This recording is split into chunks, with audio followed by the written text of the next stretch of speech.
اعوذ باللہ من الشیطان الرجیم، بسم اللہ الرحمن الرحیم۔ جی ناظرین، آج ہم اپنا سیرت النبی کا دوسرا سبق پڑھیں گے۔ پہلے سبق میں ہم نے کتاب کا تعارف کروایا تھا اور دباچہ طبع اول اور طبع دوم ہم نے پڑھا تھا۔ آج ہم اس کے مضامین کی فہرست آپ کو بتائیں گے اور اس کا مقدمہ شروع کریں گے انشاءاللہ۔ اس کے پہلے دو صفحات آج ہم کور کریں گے۔ اعوذ باللہ من الشیطان الرجیم، بسم اللہ الرحمن الرحیم۔ سیرت النبی جلد اول۔ اللہم صلی علی محمد وعلی آل محمد کما صلیت علی ابراہیم وعلی آل ابراہیم انک حمید مجید۔ اللہم بارک علی محمد وعلی آل محمد کما بارکت علی ابراہیم وعلی آل ابراہیم انک حمید مجید۔ فہرست مضامین سیرت النبی حصہ اول۔ مقدمہ صفحہ نمبر 1 سے 98 تک، اس میں مختلف واقعات آئیں گے، فن سیرت پر تبصرہ ہوگا۔ اس کے علاوہ مقدمہ نمبر 2، اس میں ہم کور کریں گے تاریخ عرب قبل از اسلام صفحہ نمبر 99 سے صفحہ نمبر 149 تک۔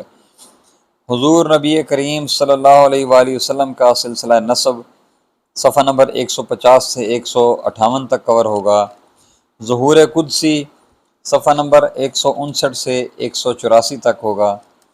اس کے بعد آفتاب رسالت کا طلوع صفحہ نمبر 185 سے شروع ہوگا اور یہ مضمون ہمارا جائے گا صفحہ نمبر 248 تک۔ ہجرت سن 1 ہجری، یہ صفحہ نمبر 249 سے واقعات شروع ہوں گے اور صفحہ نمبر 277 تک جائیں گے۔ سن 2 ہجری کے واقعات صفحہ نمبر 278 سے شروع ہو کر صفحہ نمبر 339 تک جائیں گے۔ اس میں غزوہ بدر بھی آئے گا، غزوات کا سلسلہ یہاں سے شروع ہوتا ہے۔ اس کے بعد سن 3 ہجری کے جو واقعات ہیں وہ صفحہ نمبر 340 سے ہم شروع کریں گے اور 356 تک وہ واقعات آئیں گے۔ صفحہ نمبر 357 سے لے کر 362 تک جو ہے سن 4 ہجری کے واقعات ہوں گے۔ یہودیوں کے ساتھ معاہدہ اور جنگ کا جو سلسلہ ہے سن 2 ہجری اور 3 ہجری کا، ان کے واقعات صفحہ نمبر 363 سے لے کر 379 تک ہوں گے۔ صفحہ نمبر 380 سے لے کر 410 تک سن 5 ہجری کے واقعات آئیں گے اور صلح حدیبیہ، بیعت رضوان، مختلف ممالک کے بادشاہوں کو جو حضور نبی کریم صلی اللہ علیہ وسلم نے خطوط لکھے، ان کے واقعات آئیں گے۔ سن 6 ہجری کے واقعات صفحہ نمبر 411 سے لے کر 435 تک۔ 7 ہجری کے واقعات جو ہیں وہ صفحہ نمبر 436 سے 462 تک آئیں گے۔ 8 ہجری کے واقعات جس میں غزوہ موطا، فتح مکہ، غزوہ حنین، یہ واقعات آئیں گے صفحہ نمبر 463 سے لے کر 496 تک۔ یہ سن 8 ہجری کے واقعات ہیں۔ سن 9 ہجری کے واقعات جو ہیں جس میں غزوہ تبوک، مسجد ضرار اور حج کے جو حضور نبی کریم صلی اللہ علیہ وسلم کے حج کے جو واقعات ہیں یہ آئیں گے صفحہ نمبر 497 سے لے کر 517 تک۔ غزوات پر دوبارہ نظر کی جائے گی صفحہ نمبر 519 سے لے کر 561 تک۔ صفحہ نمبر 561 پہ اس جلد کا اختتام ہوگا۔ بسم اللہ الرحمن الرحیم۔ سرنامہ: ایک گدائے بے نوا شہنشاہ کونین کے دربار میں اخلاص و عقیدت کی نظر لے کر آیا ہے۔ ز چشم آستین بردار و گوہر را تماشا کن۔ شبلی، شوال 1330 ہجری۔ مقدمہ جلد اول۔ بسم اللہ الرحمن الرحیم۔ الحمد للہ رب العالمین والصلاة والسلام علی رسولہ محمد وآلہ واصحابہ اجمعین۔ عالم کائنات کا سب سے بڑا مقدم فرض اور سب سے زیادہ مقدس خدمت یہ ہے کہ نفوس انسانی کی اخلاق و تربیت کی اصلاح و تکمیل کی جائے، یعنی پہلے ہر قسم کے فضائل، اخلاق، زہد و تقوی، عصمت و عفاف، احسان و کرم، حلم و عفو، عزم و ثبات، ایثار و لطف، غیرت و استغنا کے اصول و فروع نہایت صحیح طریقہ سے قائم کیے جائیں اور پھر تمام عالم میں ان کی عملی تعلیم رائج کی جائے۔ اس مقصد کے حصول کا عام طریقہ واعظ و پند ہے۔ اس سے زیادہ متمدن طریقہ یہ ہے کہ فن اخلاق میں اعلیٰ درجہ کی کتابیں لکھی جائیں جا کر تمام ملک میں پھیلائی جائیں اور لوگوں کو ان کی تعلیم دلائی جائے۔ ایک طریقہ یہ ہے کہ لوگوں سے یہ بجبر محاسن اخلاق کی تعلیم کرائی جائے اور رذائل سے روکے جائیں۔ یہی طریقے ہیں جو ابتدا سے آج تک تمام دنیا میں جاری ہیں، اور آج اس انتہائی ترقی یافتہ دور میں بھی اس سے زیادہ کچھ نہیں کیا جا سکتا۔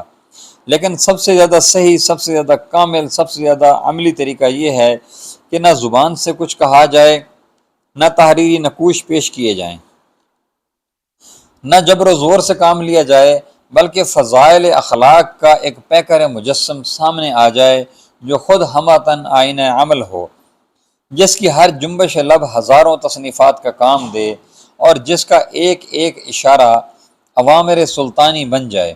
دنیا میں آج اخلاق کا جو سرمایہ ہے سب انہی نفوس قدسیہ کا پرتو ہے، دیگر اور اسباب صرف ایوان تمدن کے نقش و نگار ہیں۔ لیکن اس وقت تک دنیا کی جس قدر تاریخ معلوم ہے، اس نے اس قسم کے نفوس قدسیہ جو پیش کیے ہیں وہ فضائل اخلاق کی کسی خاص صنف کے نمونے تھے۔ مثلا جناب مسیح علیہ الصلاۃ والسلام کے مکتب درس میں صرف حلم و تحمل، صلح و عفو، قناعت و تواضع کی تعلیم ہوتی تھی۔ حکومت و فرما روائی کے لیے جو فضائل اخلاق درکار ہیں، مسیحی تعلیم کی بیاض میں ان سطروں کی جگہ سادی ہے۔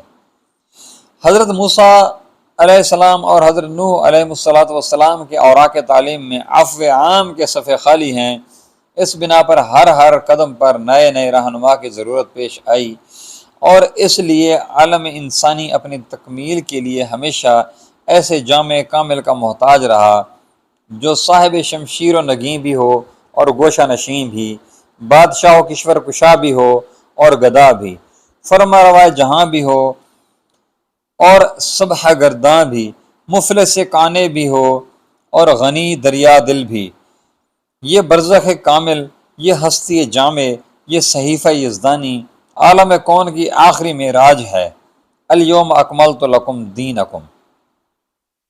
عالم فانی کی کوئی چیز ابدی نہیں، اس لیے یہ ہستی جامع دنیا میں آ کر ہمیشہ نہیں رہ سکتی۔ اس لیے ضرور ہے کہ اس کی زبان کا ایک ایک حرف، اس کی حرکات و سکنات کی ایک ایک ادا، اس کے حلیہ و وجود کے ایک ایک خط و خال کا عکس لے لیا جائے کہ مراحل زندگی میں جہاں ضرورت پیش آئے رہنمائی کے کام آئے۔ لیکن یہ عجیب اتفاق ہے کہ جس طرح دیگر تمام بانیان مذہب جامعیت کبریٰ کے وصف سے خالی تھے، ان کے کارنامہ زندگی کی تصویریں بھی ناتمام لی گئیں۔ جناب مسیح کی 33 سالہ زندگی میں سے صرف 3 برس کے حالات معلوم ہیں۔ فارس کے مصلحان دین صرف شاہ نامہ کے ذریعہ سے روشناس ہیں، ہندوستان کے پیغمبر افسانوں کے حجاب میں گم ہیں۔ حضرت موسیٰ علیہ السلام کی نسبت آج جو کچھ معلوم ہے اس کا ذریعہ صرف موجودہ تورات ہے جو حضرت موسیٰ کے 300 برس بعد عالم وجود میں آئی۔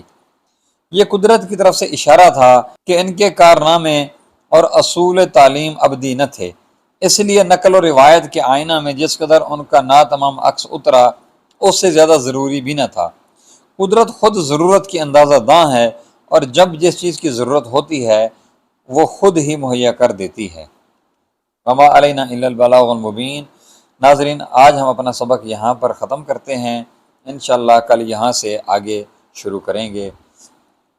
وما علینا الا البلاغ المبین، وآخر الدعوانا ان الحمد للہ رب العالمین۔ جزاکم اللہ خیر و احسن الجزاء۔ ناظرین، اگر آپ نے ہمارے چینل کو سبسکرائب نہیں کیا تو ہمارے چینل کو سبسکرائب کر لیں اور بیل کا آئیکن ضرور دبا دیں۔